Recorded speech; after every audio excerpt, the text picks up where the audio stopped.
Well, it's time for my final guest on the show. Before we get him out here, let's see Jack Bauer in action. I don't care how you justify it. I am out of time. You were gonna tell me now how to find the rest of the nerve gas. Well, go ahead and do it, Jack. Get it done. Shoot me. Eke at me. Go ahead, do it. Do it! Son of a bitch! I shot her above the kneecap! She can still walk! You make me shoot her again, she'll be in a wheelchair for the rest of her life! How do I find the nerve gas? Damn! Where is it? Please, baby. Don't you make me do this. Tell him what he wants. I can't. I can't. Forgive me, Miriam. You son of a bitch.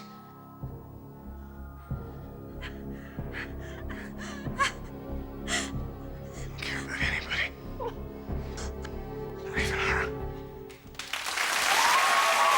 Ladies and gentlemen, Kiefer Sutherland.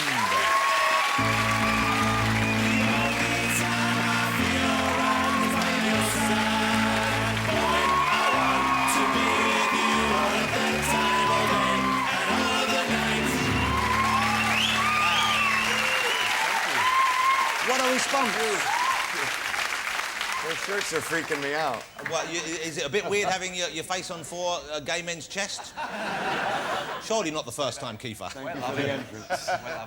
Hey, the crowd are going nuts there. The 24 is such a big show over here. I know it's big in the States as well, but it's a really popular show over here. It started here, actually. I mean, in the States, it was kind of slow to catch on at first, but we had such an amazing audience here that it encouraged Fox to stick with it. So we're very, very grateful because we love making the show, and thank you for keeping us on the air. That's very kind. We're very grateful to you as well because I love the show. Frankly, if we didn't have the show, me and my wife would have nothing to talk about most nights.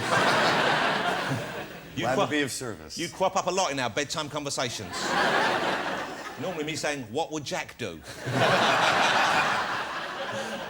Hey, before we get into 24, Rocco De Luca we just had on, it was a tremendous performance, and that's kind of why you're in the country. Yeah. Is it not? Yeah. Because you're involved, you have a label, I believe, a record label? A very good, one of my best friends, a guy named Jude Cole, he and I started a small record label in the States called Ironworks, and we've had other acts, but we've always partnered up with a major label. But we saw this band, which is Rocco De Luca and the Burden, and they were the first act that we thought really represented everything that we started the label for in the first place, and it's the first album that we are doing kind of on our own. Wow, and so you're quite heavily involved in this thing? Very much, yeah.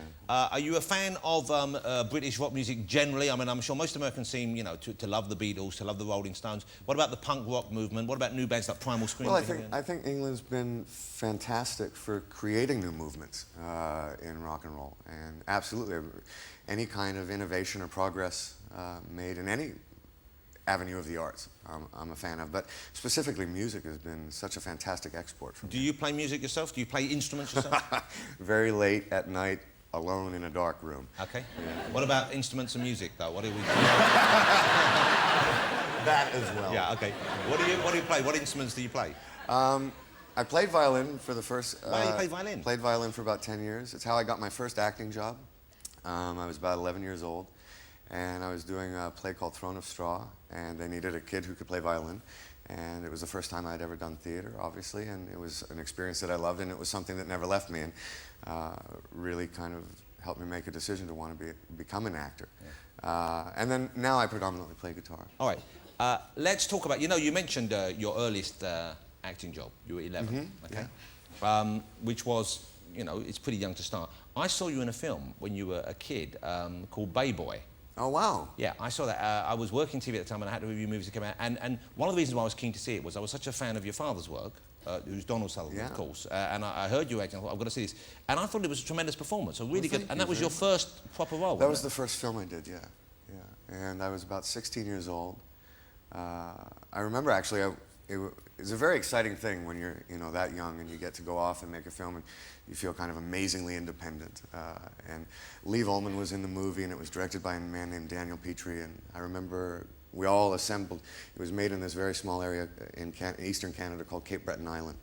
And the only restaurant that was actually large enough for our whole cast to eat at the same time was this Chinese restaurant. And I don't think I'd ever been more excited about my future and everything. And at the end of the dinner, they handed out the fortune cookies. And I opened mine and it said, "Go home." So I've always questioned from that point, and I didn't obviously, and I've always wondered if I was supposed to do something else. Would you like to see a tiny clip? Have you seen it at all recently? I haven't seen it for ages. Okay, this is a little clip from Kiefer Sutherland in his first big screen role. This is from Baby Boy. Father, I neglected my duties at home. Yes, go on. Father, I put myself in an occasion of sin. How? Father? How? In the lavatory? Did you commit self-abuse? No, Father. With a girl. What happened? I got an erection, Father. Did she know this? Yes, I think so. Anything else? Did you touch her in any way? My hand touched her breast, I think. You think? She had on a heavy coat. Well, you've got to avoid occasions like this, eh? Yes, Father.